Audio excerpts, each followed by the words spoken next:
Moin Moin and welcome to this morning call. How are you doing? It's Monday, the 9th of December. December? No, it's not December yet. September 2019. I'm Fab from Hamburg. Yes, September. Then the 9th, 9/9/2019. Guessing lots of people are getting married today. How are you doing? Hope you're having a good morning.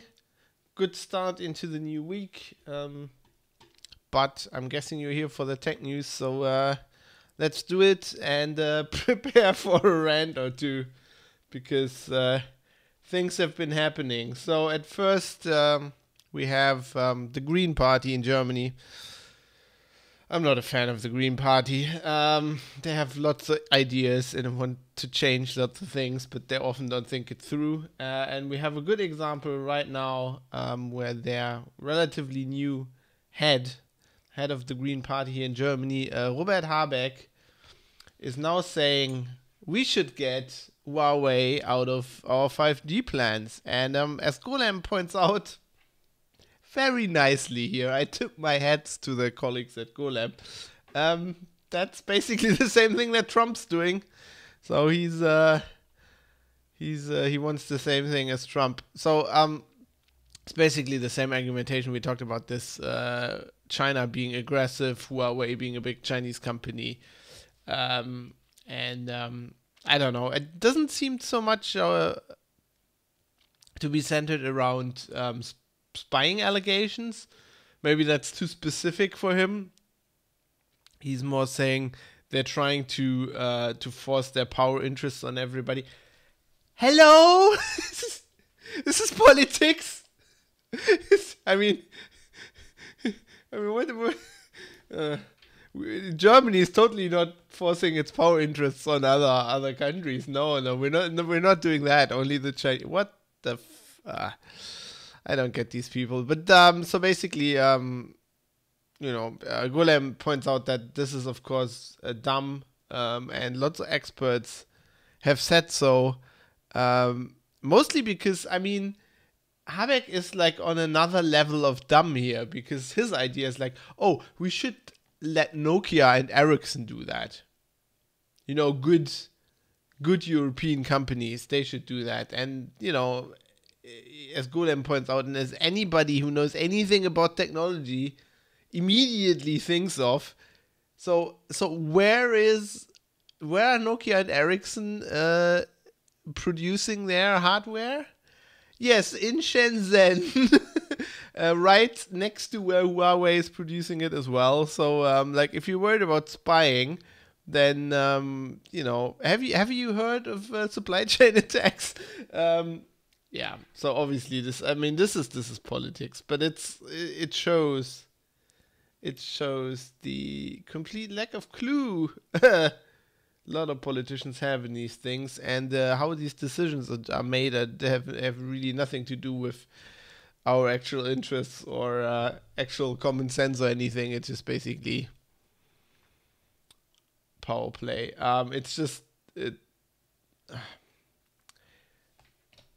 So I know that, like, the coalition, the conservative, the great coalition, conservative labor in Germany that's currently in power, is not doing this because there's nothing in it for them, because they're in power and they need to deal with everything, and they need to deal with China and stuff. And that's why they're not doing it. But it completely rubs me the wrong way that, like, for years now, the CDU has been kind of basically the common sense party in Germany. And of course, I mean, I've never expected the Greens to be a common sense party, but they just got so much more votes now that I don't know. Of course, as Golem also points out, I talked about this as well, the German telecoms providers, they're already building 5G. They're completely against kicking Huawei out because they're already working with them. They're probably like, don't look so close for spyware with the Huawei gear. You find our spyware in our gear. Meanwhile, the Huawei CEO is in Germany. He was at that Aoife talking about their products, and in his kind of stage keynote, he didn't talk about the trade war, but later on there was a smaller gathering, and he basically says, yeah, look, we won't have Play services on the Mate 30 because we can't. Interestingly, he says, okay, we're shipping Android without these. If customers want to install them later, we can't. Basically, says we can't do nothing against that, and that's not our responsibility. So basically saying, do that if you want. Although that's, of course, how many people are tech savvy enough to even think about doing that? It'll be interesting, but they're not losing any. Like, they don't care. Like the German smartphone market is not, like, even with the 5G thing. Basically, analysts are basically saying Huawei doesn't give a shit. They don't need the European market, right? They're losing money if we kick them out of our 5G systems. Like, the only people we're hurting with that is ourselves. Another genius idea.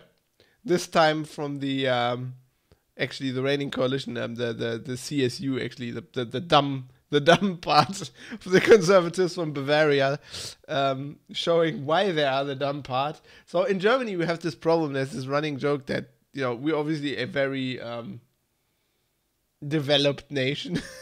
We've been doing telecom stuff for ages. We actually think ourselves technologically to be on the forefront of things. But our mobile coverage is abysmal, especially for such a small country. I mean, if you compare it with the US and stuff, or Australia by now, it's like it's shit. And the problem mostly being that Germany is a very heterogeneous country from basically the people all lived clumped up in a few cities and like urban areas, and then there's stretches of the countryside, mostly east of Hamburg, Brandenburg and such, where there's like fuck all. There nobody lives there, and so it's not worth it to basically put cell towers up, because the companies who do this, they want to make a profit, and there's not enough people living there that that if they put all the infrastructure in it, it'll hardly be used. Especially everybody's leaving there now. They're all moving to the city. So we have these, we call them white, I think in the UK or in English you just call it dead zones, but we call them like white spots on the map. And now the infrastructure minister from the CSU, Andreas Scheuer, had the genius idea, because the 5G auction was such a success. Why don't we auction off these dead zones? And then, because companies really want that, So his idea is we'll auction these off, and the federal government will actually sponsor the companies. They'll give them money, subsidize them to build this stuff out, so they have an incentive. But whoever bids the lowest, like whoever needs the lowest subsidy to build like a mobile network, will get the we'll get the contract, and we'll get the subsidies. And you're like, the concept of an auction is you auction something off that people actually want. Nobody wants to build cell towers there. This is why this is dead zones. It's not because they've forgotten about those places. It's because it's not economically viable, or they don't think it's economically viable to put cell towers up. And now you're like, okay, so we'll give you money to put the cell towers up, but whoever wants the least money, whoever wants to make the least money, like, do you think companies are going to do it for like a little bit of subsidies? Like, they rather no, will not do it. And it's not like the market is huge. I mean, how many cell providers are there in Germany now? 3, I think. Deutsche Telekom, Vodafone, and I think Telefonica. That's it. There's no small companies like, oh, this is a nice spot where we can have like our grassroots cell telecommunications company. I mean, this guy probably thinks, well, there's lots of there's lots of providers because, you know, you get all these, it's like, yeah, I don't know, like giffgaff in the UK, you know, like these small providers who basically resell contracts on somebody else's network. He probably thinks they all have the same network infrastructure. There's only 3 companies in the country who can build cell towers. What kind of an auction is that? Okay, we get all 3 in the room. Like, who of you fuckers is the cheapest? who wants for shitty project margin wants to build cell towers? Like, what are these people thinking? Anyway, from one disaster to another, the Indian moon lander, Vikram, has crashed. They don't know really why yet. Basically, they had 2 descent maneuvers. There was one where they basically do what they call a rough braking burn, where they basically controlled that from Earth with, you know, while studying like the sensors on the lander. And then they wanted to switch over to like a fine-tuned braking burn, where actually the software on the lander controls the descent and then corrects for all the errors that were made in the first part where they were controlling it from Earth.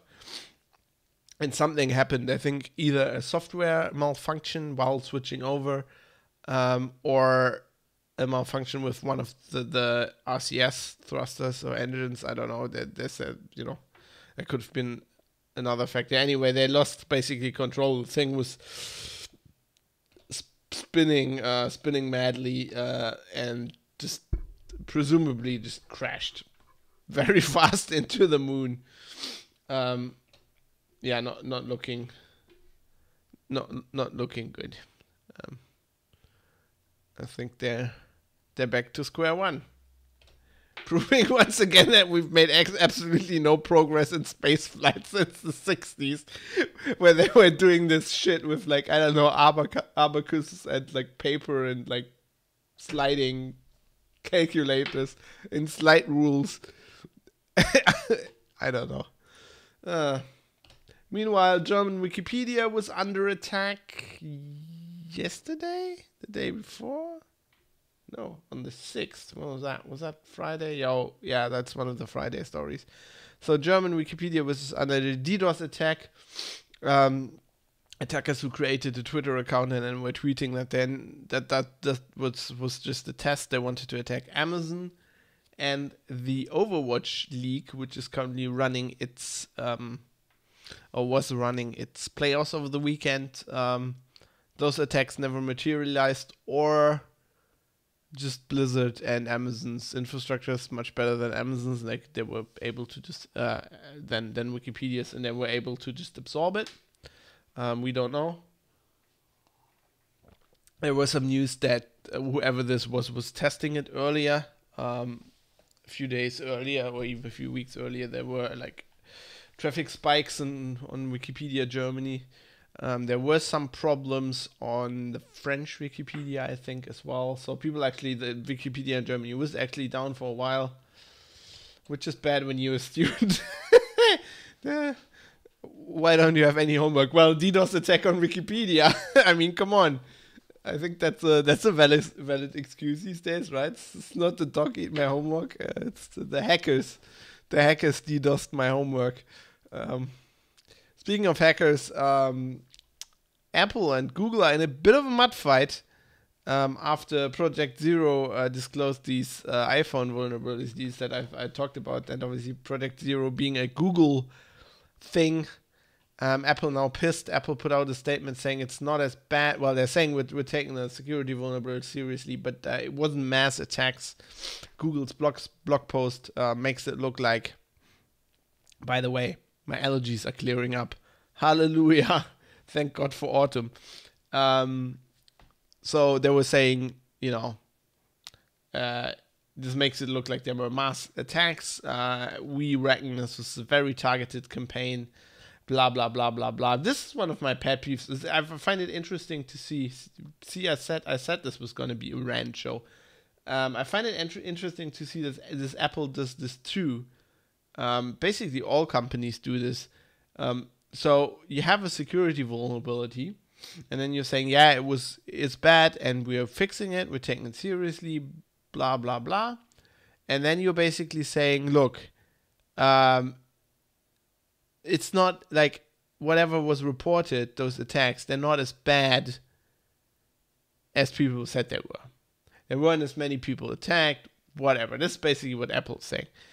And the thing is, that is absolutely irrelevant because we had very serious vulnerabilities in iOS here that, are nothing special. I mean, Android has a lot of these. It's just that for the first time, really, it's been Apple. Something we've all been expecting for a while in the security community. And it's no surprise to anybody. And to say, well, this was a targeted campaign, and they only spied on like 10 or 12 people, and Google makes it look like it were hundred thousands, millions of people that were spied on. The point is, they could have been spied on. The only reason why this was a very targeted attack is because these exploits are worth a lot of money, and you basically want to attack high-value target as long as you can, but because once somebody like Google Project Zero figures this shit out, your very expensive exploits are burned. So, and if you attack millions of people or thousands of people or hundreds of thousands of people, that will happen very quickly. This is why high-value vulnerabilities like these are not used in mass attacks, mostly. But that doesn't mean the vulnerabilities aren't bad. And that doesn't mean that, these were, if this becomes a regular occurrence, if people find more of these vulnerabilities in Apple's stuff, they will become cheaper, and then we'll see mass attacks, I'm pretty sure. So Apple should bloody well concentrate on why these vulnerabilities were there and fixes that, instead of saying, hey, it's not as bad as... that might be factually completely correct, but it's just a bad look. It's just like, that just makes me think you're spinning. You're doing PR spin there. Basically, what Apple needs to do now is like figure out if there's any vulnerabilities adjacent to that, so that they don't fall in a trap like Google, where we, like a few years ago, where we had this one vulnerability in their media player framework, and then we had vulnerabilities in their media player framework for 3 years, every month, because every security researcher worth their salt was like, hey, they found one vulnerability there, let's see if there's any other, and started poking holes, and then it turned out this whole media framework in Android was a piece of shit, and it took Google like 3 years to fix it. And that's the thing you want to avoid. So if you're Apple, you're trying to, I'm pretty sure they're doing that. Just rubs me the wrong way that they're basically reacting like any other small-time company, going, oh, it's not as bad. No, they're obviously in a pissing contest with Google about these things. They are in a pissing contest anyway. Basically Apple's been attacking Google for years, not openly, but basically saying, hey, they're the privacy bad guys, and we're just selling hardware. We're the good guys. Buy our stuff. We don't sell you to advertising companies. And Google basically retaliating by finding, by Google companies, protect you. I'm sure they're their own company under Alphabet or something. They're basically finding security vulnerabilities in Apple stuff, and pretty aggressively publicizing them. Speaking of vulnerabilities, if you are running an Exa mail server you want to patch, there's a pretty bad security vulnerability in there that could lead to somebody taking over the server. If the server is exposed to the internet, this can happen from the internet. It can happen on the local network. And logged in users, of course, can do it too, as the register reports. Exim, of course, a very well-used mail transport agent. I've kept I'm letting people run my mail servers. I don't want that hassle. I've never really run a mail server. That is something that is just, if you're asking me, that's just asking for trouble. But if you are an admin and you're running these things, hats off to you, sir.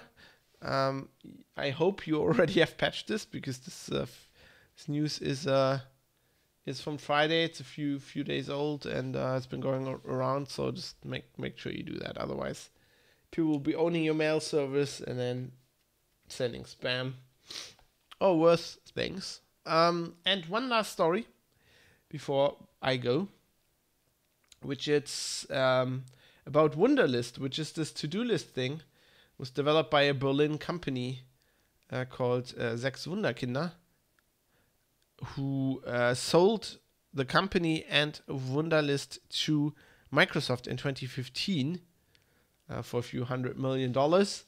And Microsoft has, of course, now kind of like Google, basically is closing it down, and has integrated some of the technology into their own to-do list called To-Do, which, as this always goes, isn't as good, right? You have innovative startup gets bought by a big company, either completely disappears or the product just gets merged into whatever they're doing, and it's never as good as the original product. And now I'm sorry, I pushed the wrong button. I didn't want to do that. One of the founders of the company, Christian Reber, together with a guy called Frank Thelen, who is apparently on the German version of Lion's Den. They just want to buy it back. Basically just to save Wunderlist. I don't think that will happen. This stuff never really happens. Well, I say it never really happens, but Golems point out in the story that actually with Bungie, that kind of happened. You know, Microsoft bought Bungie, and then later on they actually managed to have a deal where they now have their independence again. It very rarely happens with these companies.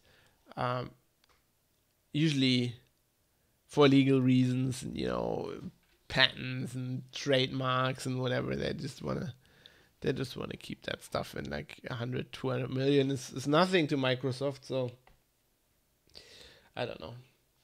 Maybe that should just I mean, they got money now. Maybe they just redo Wunderlist. Just basically write it from scratch, fix anything you always wanted to fix, and yeah. Make a new one. I don't know. And don't sell it. Next time, don't fuck. I mean, it's very understandable why I sold it. You know, if somebody comes here, have a few million. You can have a few million. We'll take your software. I mean, who's gonna say no to that? It's the cycle of life of software. Usually, it's Google killing all these beloved projects. Sometimes it's Microsoft. Anyway, I'm much more old school with my to-do lists. I like to use a pen and paper. Microsoft can't take that away from me.